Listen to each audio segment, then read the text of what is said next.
Do you know that even when you're sleeping at night, eating absolutely nothing, your body is still working inside? But the question is, what does the body eat during that time? Where does it get energy? The answer is hidden inside a secret gatekeeper in your body. Today, we'll tell the story of that gatekeeper and learn what fasting actually does to your body, what the science says, and how it connects to fat loss. Let's begin. We often hear two things. First, if you don't eat, your metabolism shuts down. Your body goes into starvation mode, so you need to eat small amounts frequently. Second, eating 6 times a day boosts metabolism and burns more fat. We've heard both of these for a long time, but the real story isn't that simple. To understand the real answer, we need to understand how a hormone works inside the body, called insulin. Imagine that your body's fat cells are like a warehouse.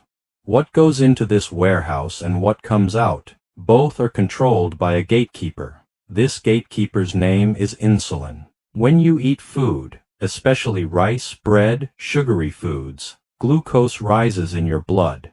Your body then releases insulin. This insulin does two things. First, it pushes the glucose from your blood into your cells for energy.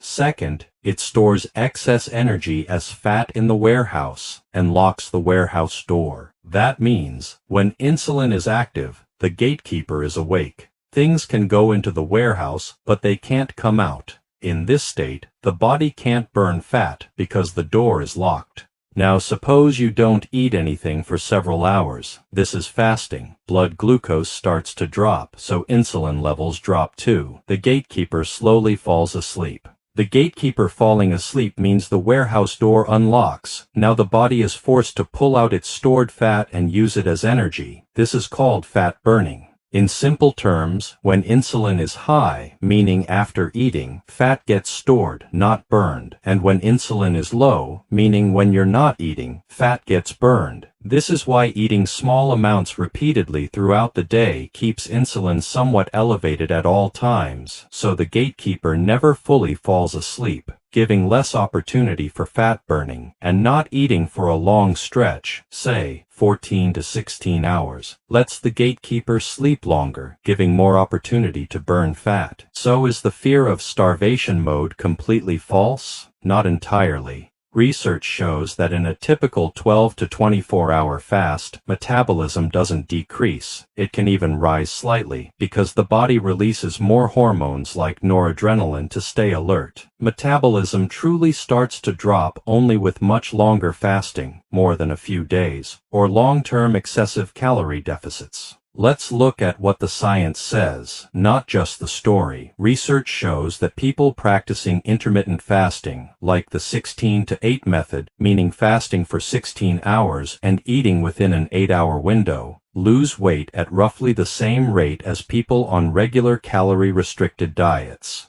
In other words, fasting isn't magic, but it works, because it naturally helps people eat fewer calories by limiting the eating window. Another important finding, regular fasting improves insulin sensitivity. In simple terms, the body can do more work with less insulin, which helps reduce fat storage long-term and lowers the risk of type 2 diabetes. But here's the important part. These benefits only come when you're not eating more calories overall. Fasting only controls when you eat, not how much you eat. Honesty matters here. Fasting is not magic. Calorie balance is the most important factor. If you overeat during your eating window even while fasting, you won't lose weight. Preserving muscle also matters. If you eat too little protein during long fasts, your body can break down muscle too, so getting enough protein during your eating window is essential. This isn't for everyone. If you have diabetes, are pregnant, or have any medical condition, you should consult a doctor before starting fasting. Sleep and stress matter too. With poor sleep or high stress, the benefits of fasting can diminish. So here's the summary of today's story. Remember 3 points. 1. Insulin is the gatekeeper. When it's high, fat gets stored. When it's low, fat gets burned. 2. Fasting isn't magic. It's a tool. It works because it naturally helps reduce calories and improves insulin sensitivity. 3. Balance is the real key. Without enough protein, sleep, and overall calorie control, simply not eating isn't enough. Try this tonight. Finish dinner early and have breakfast a little later the next day. See how your body feels during this small 12 to 14 hour break. Let me know in the comments. Have you tried fasting before? What was your experience like?